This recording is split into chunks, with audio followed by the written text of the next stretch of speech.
Haleluya, tugiye kuganira ku gitabo cya Kuva.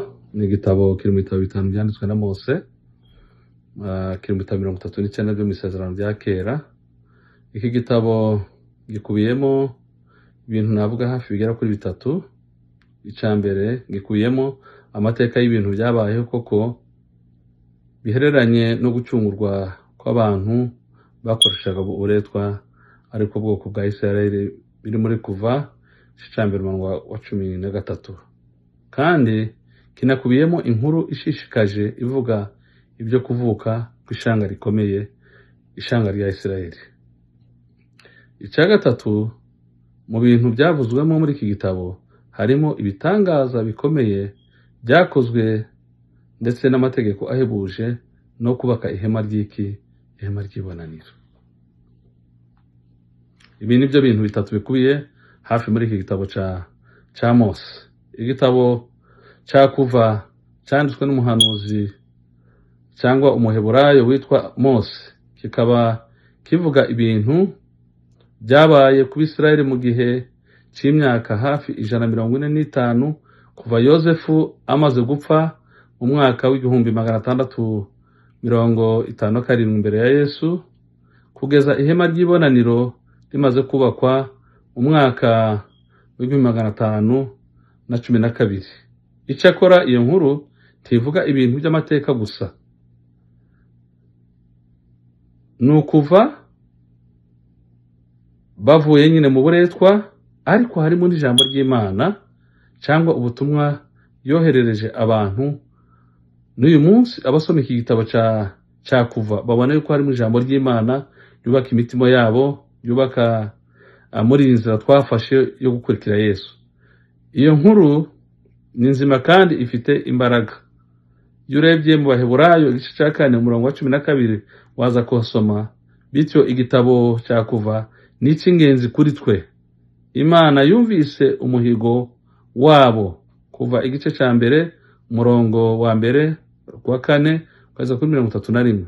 Abakomoka kuri Yakobo bari muri Egiputa bariyongere cyane ku buryo umwami yatanze itegeko ryo kubakoresha uburetwa.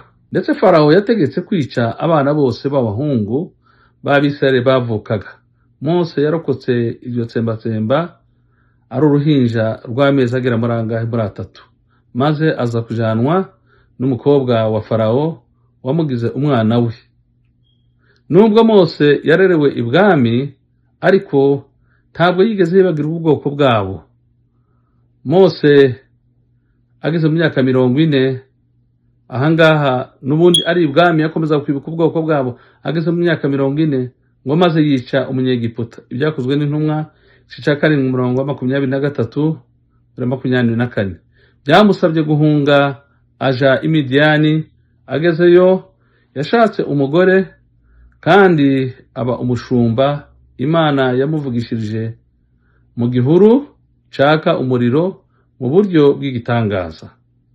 Ntaho Imana itagusanga mwene data. Imana ishatse kuvugana n'umuntu aho uri hose iragusanga. Imana yasanze Mose ahangaha ari umushumba, imuvugishiza mu gihuru ngo caka umuriro. Amuha inshingano yo gusubira muri Egiputa akavana Abisirayeli mu buretwa bwo kwa Farawo. Umuvandimwe Aroni yabaye umuvugizi we. Haleluya. Ibisubizo by'ibibazo bishingiye ku byanditswe, iyo turebye mu Kuva igice cya 3 umurongo wa mbere, Yetiro yari umutambyi bwoko ki? Ni ikibazo kibazwaga aha muri iki gitabo cya Kuva.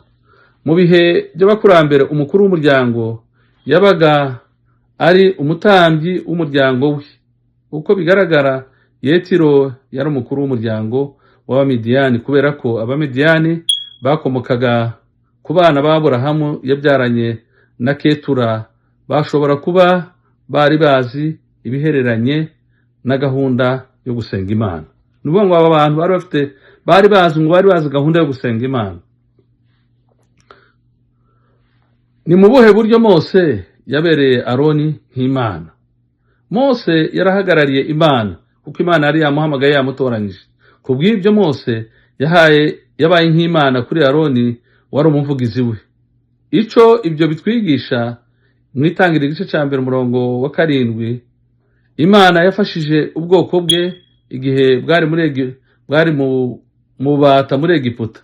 Mu buryo nk'ubwo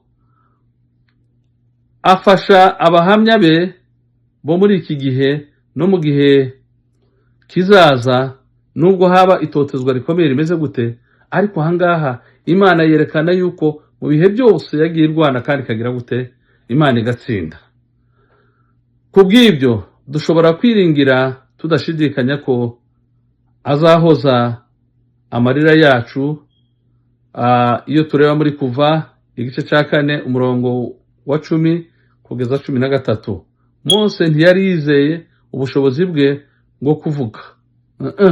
Ntabyo yari yizeye, ku buryo n'igihe Imana yari imaze kumwizeza ko iri bumufashe, yayisabye kohereza undi muntu akaba ari we uje kuvugana na Farawo.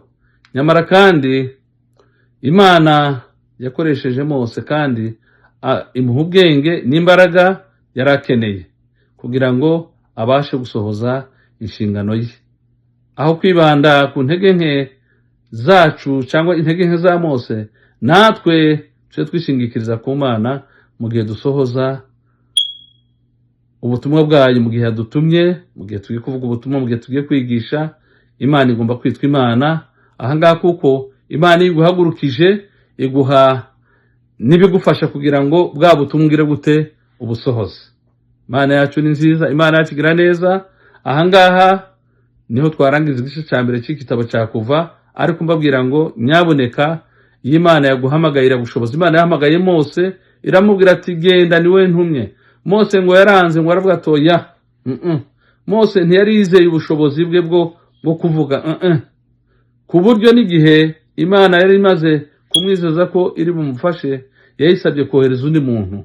Haraho ducika intege, kandi Imana yatwohereje. Ariko niba Imana ikohereje, yisaba iguha imbaraga, kuko iyo yaguhagurukije iguha imbaraga, iguha byose, iguha uburyo uvuga, igorora ururimi rwawe, igorora intambwe zawe, ingendo yawe irayihindura, kuko yitwa iki? Yitwa Imana. Imana itugirire neza.